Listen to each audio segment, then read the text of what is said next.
இது இலங்கை ஒலிபரப்பு கூட்டுத்தாபனம்.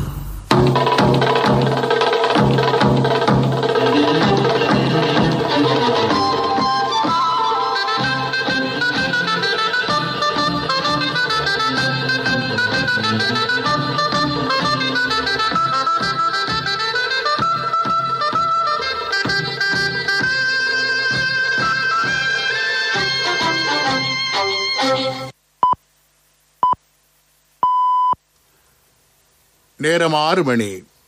இலங்கை ஒலிபரப்பு கூட்டுத்தாபனம் செய்திகள். செய்தி ஆசிரியர் ஃபஸ்ஹான் நவாஸ், வாசிப்பவர் ஆர் சந்திரமோகன்.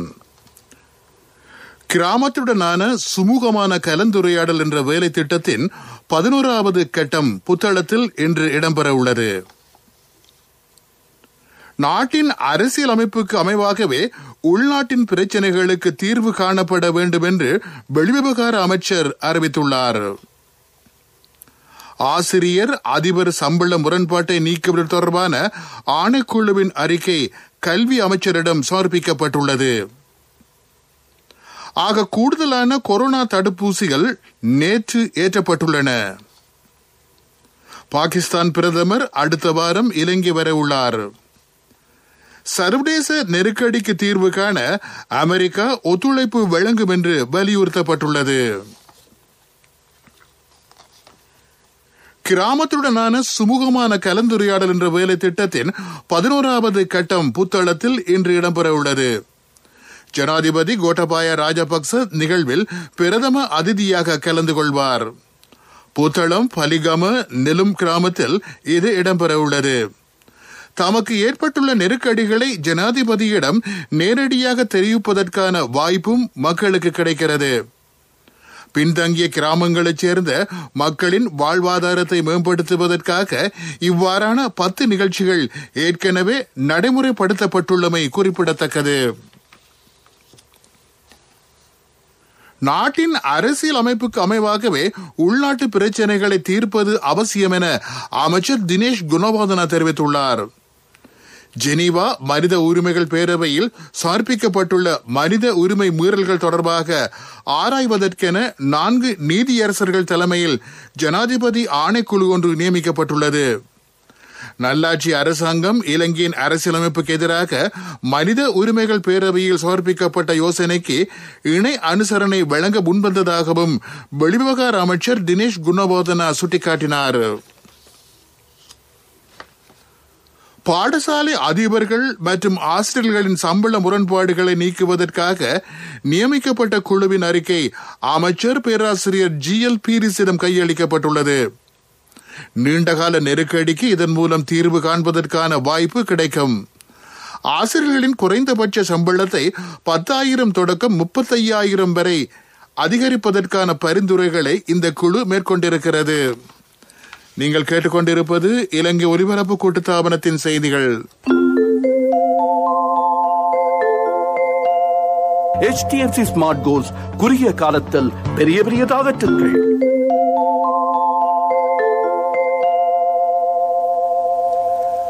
நேற்றைய தினத்துடன் நாடளாவிய ரீதியில் 2,63,779 பேருக்கு கொரோனா தடுப்பூசி ஏற்றப்பட்டுள்ளது. நேற்று 30,300க்கும் அதிகமான தடுப்பூசி வழங்கப்பட்டது. ஒரே நாளில் ஆக கூடுதலானவர்களுக்கு நேற்று தடுப்பூசி ஏற்றப்பட்டமை சிறப்பம்சமாகும். நேற்று புதிதாக 506 கொரோனா நோயாளர்கள் அடையாளம் காணப்பட்டார்கள். 3 கொரோனா மரணங்களும் நேற்று பதிவாகியுள்ளன. மாத்தளை, கலஹெடிஹேன, நுகியகொட ஆகிய பிரதேசங்களில் இந்த மரணங்கள் நிகழ்ந்துள்ளன. குறிப்பிட்ட பிரதேசம் ஒன்றில் இடம்பெறும் பாரிய அளவிலான குற்றச்செயல்கள் பற்றி பிரதேசத்தின் உயர் போலீஸ் அதிகாரிகள் ஊடகங்களுக்கு விளக்கம் அளிக்க நடவடிக்கை எடுக்கப்பட்டுள்ளது. நாட்டின் எந்த ஒரு பகுதியிலும் இடம்பெறும் பிரதான குற்றச்செயல்கள் பற்றியும் அது தொடர்பான விசாரணைகள் தொடர்பிலும் 2 வாரங்களுக்குள் விரிவாக விளக்கம் அளிக்கப்பட இருக்கிறது. அம்பத்தலை நீர் சுத்திகரிப்பு நிலையத்தில் மேற்கொள்ளப்படும் மின் திருத்த பணிகள் காரணமாக இன்று காலை 8 மணி முதல் இரவு 12 மணி வரையான காலப்பகுதியில் பல பிரதேசங்களில் நீர் விநியோகம் தடைப்பட்டிருக்கும் என தேசிய நீர் வளங்கள் மற்றும் வடிகால் அமைப்பு சபை அறிவித்துள்ளது. இதன்படி கொழும்பு, தெஹிவல, கல்கிச, கோட்டை, கடுவல, மகரகம, பொர்லஸ்கமுவ, கொலன்னாவ, கொட்டிகாவத்த, முல்லேரியா, ரத்மலானா ஆகிய உள்ளூராட்சி மன்ற எல்லைக்குட்பட்ட பகுதிகளில் நீர் விநியோகம் தடைப்பட்டிருக்கும் என சபை தெரிவித்துள்ளது. இது தொடர்பான தகவல்களை 1939 என்ற அவசர தொலைபேசி இலக்கத்தின் ஊடாக பெற்றுக்கொள்ள முடியும். சாஸ்திரியார்கிட்ட மகன் ஜாதகத்தை கொடுத்தேன். 3 வருஷத்துல பெரிய இடத்துக்கு மகன் வருவானுவர். இதுக்கு சாஸ்திரிய கேட்க வேண்டுமே, எனக்கு முதல்லயே தெரியுமே. நீங்க என்ன சாஸ்திரியோ? மகண்ட எதிர்காலத்தை நினைச்சு HDFC ஸ்மார்ட் கோல்ஸ் கணக்கொண்டு திறக்கும் போதே எனக்கு தெரியும். பிள்ளைகளின் எதிர்காலத்தை நினைத்து சிந்தித்துக் கொண்டிராமல் HDFC ஸ்மார்ட் கோல்ஸ் கணக்கொன்றை திறந்து 3 வருடங்களில் அவர்களின் பட்டப்படிப்புக்கு வழி செய்யுங்கள். மேலதிக தகவல்களுக்கு அழையுங்கள் 2356-888. நான் HDFCக்கு போனது சாஸ்திரி சொல்ல இல்லையோ. HDFC ஸ்மார்ட் கோல்ஸ் குறுகிய காலத்தில் பெரிய பெரிய டார்கெட்டுகள்.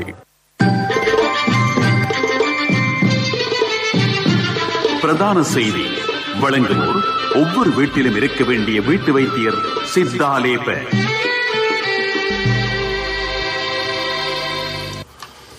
பாகிஸ்தான் பிரதமர் இம்ரான் கான் எதிர்வரும் செவ்வாய்க்கிழமை இலங்கை வர இருக்கிறார்.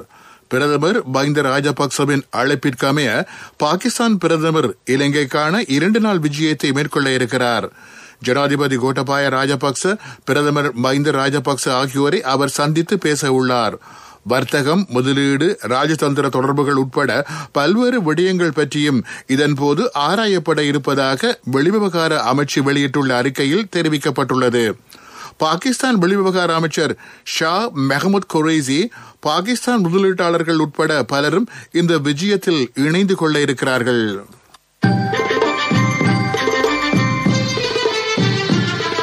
பிரதான செய்தி வழங்கியோர் ஒவ்வொரு வீட்டிலும் இருக்க வேண்டிய வீட்டு வைத்தியர் சித்தாலேப. உங்கள் கவனத்திற்கு நாட்டின் இரத்த வங்கியில் காணப்படும் இரத்தத்தின் அளவு குறைவடைந்துள்ளமை தெரிய வந்துள்ளது. கொரோனா வைரஸ் பரவலினால் ஏற்பட்டுள்ள நிலையை கருத்தில் கொண்டு மக்கள் தமது நடமாட்டங்களை குறைத்துள்ளமையினால் இரத்த தானம் வழங்கும் போக்கிலும் வீழ்ச்சி ஏற்பட்டுள்ளமை தெரிய வந்திருக்கிறது. இதனை கருத்தில் கொண்டு இரத்த தானம் வேலை திட்டத்தை ஊக்குவிக்கவும் நடவடிக்கை எடுக்கப்பட்டுள்ளது. பீப்பிள்ஸ் லீசிங் புரட்சியுடன் இணையுங்கள். மகத்தான வட்டி குறைப்புடன் இணையற்ற லீசிங் தவணைகள். விவரங்களுக்கு அருகில் உள்ள பீப்பிள்ஸ் லீசிங் கிளைக்கு வாருங்கள் அல்லது அலைங்கள் 0112-206-300. பீப்பிள்ஸ் லீசிங், நம்பிக்கையின் முதல்வன். உலக செய்திகள் அனுசரணை வழங்குவோர் பீப்பிள்ஸ் லீசிங், நம்பிக்கையின் முதல்வன். அமெரிக்கா மீண்டும் அதன் அனைத்து பணிகளையும் ஆரம்பிக்க உள்ளதாக அமெரிக்க ராஜாங்க செயலாளர் ஆண்டனி பிளிங்கன் அறிவித்துள்ளார். கொரோனா வைரஸ் பரவல், காலநிலை மாற்றம், ஈரானின் அணுசக்தி நெருக்கடி போன்ற சவால்களை தீர்ப்பதற்கு அமெரிக்கா உதவும் என்றும் அவர் அறிவித்திருக்கிறார். கொரோனா வைரஸ் தொடர்பான நிலையை கையாள்வது பற்றி சீனா போதிய வெளிப்படைத்தன்மையுடன் செயற்படுவதில்லை என்றும் அவர் சுட்டிக்காட்டியுள்ளார். அமெரிக்காவில் 27 மில்லியன் பேருக்கு கொரோனா தடுப்பூசி ஏற்றப்பட்டுள்ளது. ஆனால் வறிய நாடுகளைச் சேர்ந்தவர்களுக்கு தடுப்பூசிகள் முறையாக சென்றடையவில்லை. 190 நாடுகளில் உள்ள மக்களுக்கு இந்த ஆண்டு 2 பில்லியன் கொரோனா தடுப்பூசிகளை வழங்க அமெரிக்கா தன்னாலான சகல முயற்சிகளையும் மேற்கொள்ளும் என அவர் அறிவித்துள்ளார். கொரோனா நோய் தொற்றுக்கு எதிராக கோவேக்ஸ் என்ற தடுப்பூசியை உற்பத்தி செய்யும் வேலை திட்டத்திற்கு உயர்ந்தபட்ச ஒத்துழைப்பை வழங்கப் போவதாக G7 அமைப்பின் தலைவர்கள் உறுதியளித்திருக்கிறார்கள். இதற்கென 7.5 பில்லியன் அமெரிக்க டாலர்களை திரட்ட இந்த நாடுகளின் தலைவர்கள் எதிர்பார்த்துள்ளார்கள். இந்த நிதியத்திற்கு தாம் 4 பில்லியன் அமெரிக்க டாலர்களை வழங்க உள்ளதாக அமெரிக்க ஜனாதிபதி ஜோ பைடன் அறிவித்திருக்கின்றார். G7 அமைப்பின் தலைவர்களின் மாநாடு இம்முறை இணையத்தின் ஊடாக இடம்பெற்றது. ஐக்கிய ராஜ்யம், America, German, Italy, France, Japan ஆகிய நாடுகளின் தலைவர்கள் இதில் கலந்து கொண்டார்கள். பிரித்தானியாவில் இளவரசர் ஹாரி, அவரது மனைவி மேகன் ஆகியோர் செயற்பாட்டு ரீதியான அரச குடும்ப உறுப்பினர்களாக இனிவரும் காலங்களில் திகழ மாட்டார்கள் என்று மகாராணியாரின் பக்கிங்ஹாம் மாளிகை அறிவித்துள்ளது. இவர்கள் இருவரும் பொது வாழ்க்கையில் இணைந்தமையினால் அரச குடும்பத்தின் பொறுப்புகளையும் கடமைகளையும் தொடர மாட்டார்கள் என்று மகாராணியார் அறிவித்திருக்கின்றார்.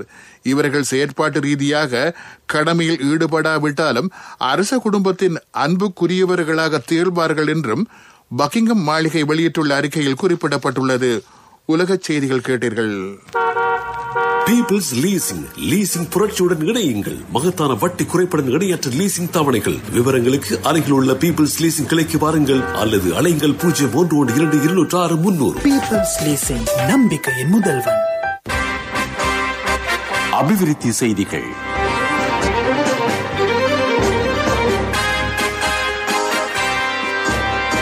நாடளாவிய ரீதியிலுள்ள சிறிய சுற்றுலா தலங்களை அபிவிருத்தி செய்ய எதிர்பார்க்கப்பட்டுள்ளதாக சுற்றுலாத்துறை அமைச்சு அறிவித்துள்ளது. நாட்டின் ஒவ்வொரு பகுதியிலும் அடையாளம் காணப்பட்டுள்ள சுற்றுலா தலங்கள் இதன் மூலம் அபிவிருத்தி செய்யப்பட உள்ளன. கூடுதலான வருமானத்தை ஏற்படுத்தும் வாய்ப்பும் இதன் மூலம் கிடைக்கும். விளையாட்டுச் செய்திகள். உலகின் சிறந்த கிரிக்கெட் வீரர்களை தெரிவு செய்வதற்கான சிறந்த களமாக IPL சுற்றுத்தொடரை குறிப்பிட முடியும் என்று மும்பை இந்தியன்ஸ் அணியின் தலைமை பயிற்றுவிப்பாளர் மகேல ஜெயவர்தன தெரிவித்துள்ளார். IPL போட்டிகளுக்காக எந்த ஒரு இலங்கை வீரரும் தெரிவு செய்யப்படவில்லை. இலங்கை வீரர்களின் ஆளுமையை விருத்தி செய்து கொள்வதற்கான போட்டித்தன்மை தொடர்பிலான செய்தியை இந்தியா வழங்கி இருப்பதாகவும் அவர் கூறினார். இலங்கை வீரர்கள் இதன் மூலம் கவலை அடைந்தாலும் அவர்கள் திறமைகளை வளர்த்துக் கொள்ள வேண்டும் என்ற செய்தி இதன் மூலம் வழங்கப்பட்டிருப்பதாகவும் மகேல ஜெயவர்தன கூறினார்.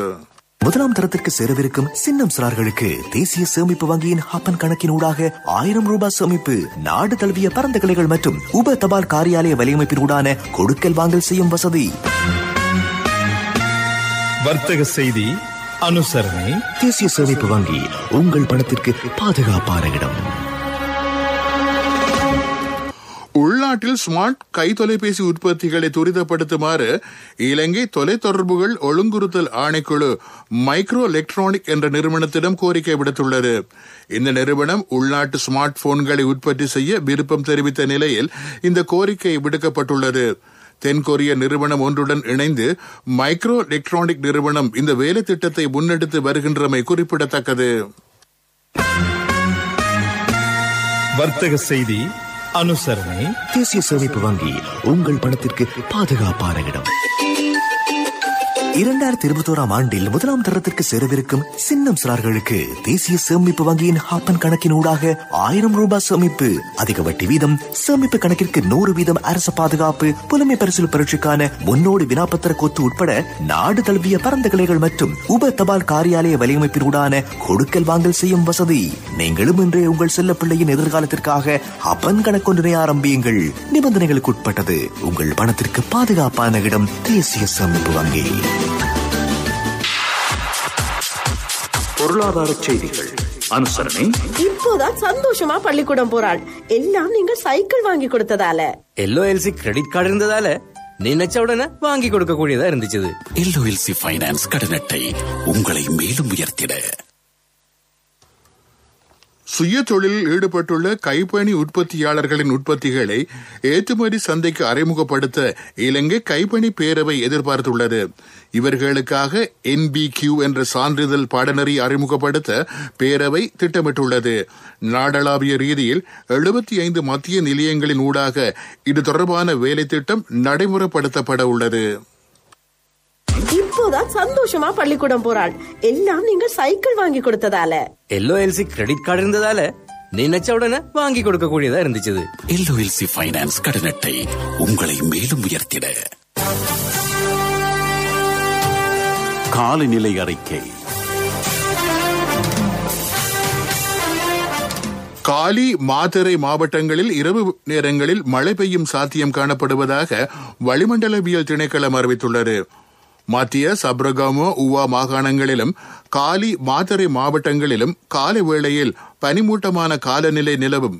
வடக்கு, கிழக்கு, வடமத்திய உவா மாகாணங்களிலும் மாத்தளை, நூரெலியா மாவட்டங்களிலும் லேசான மழை பெய்யும் சாத்தியம் காணப்படுவதாக திணைக்களம் வெளியிட்டுள்ள அறிக்கையில் குறிப்பிடப்பட்டுள்ளது. காலநிலை அறிக்கை. மீண்டும் தலைப்புச் செய்திகள். கிராமத்துடனான சுமூகமான கலந்துரையாடல் என்ற வேலை திட்டத்தின் 11வது கட்டம் புத்தளத்தில் இன்று இடம்பெற உள்ளது. நாட்டின் அரசியலமைப்புக்கு அமைவாகவே உள்நாட்டின் பிரச்சினைகளுக்கு தீர்வு காணப்பட வேண்டும் என்று வெளிவிவகார அமைச்சர் அறிவித்துள்ளார். ஆசிரியர் அதிபர் சம்பள முரண்பாட்டை நீக்குவது தொடர்பான ஆணைக்குழுவின் அறிக்கை கல்வி அமைச்சரிடம் சமர்ப்பிக்கப்பட்டுள்ளது. ஆக கூடுதலான கொரோனா தடுப்பூசிகள் நேற்று ஏற்றப்பட்டுள்ளன. பாகிஸ்தான் பிரதமர் அடுத்த வாரம் இலங்கை வர உள்ளார். சர்வதேச நெருக்கடிக்கு தீர்வு காண அமெரிக்கா ஒத்துழைப்பு வழங்கும் என்று வலியுறுத்தப்பட்டுள்ளது. இதுடன் செய்திகள் முடிவடைந்தன.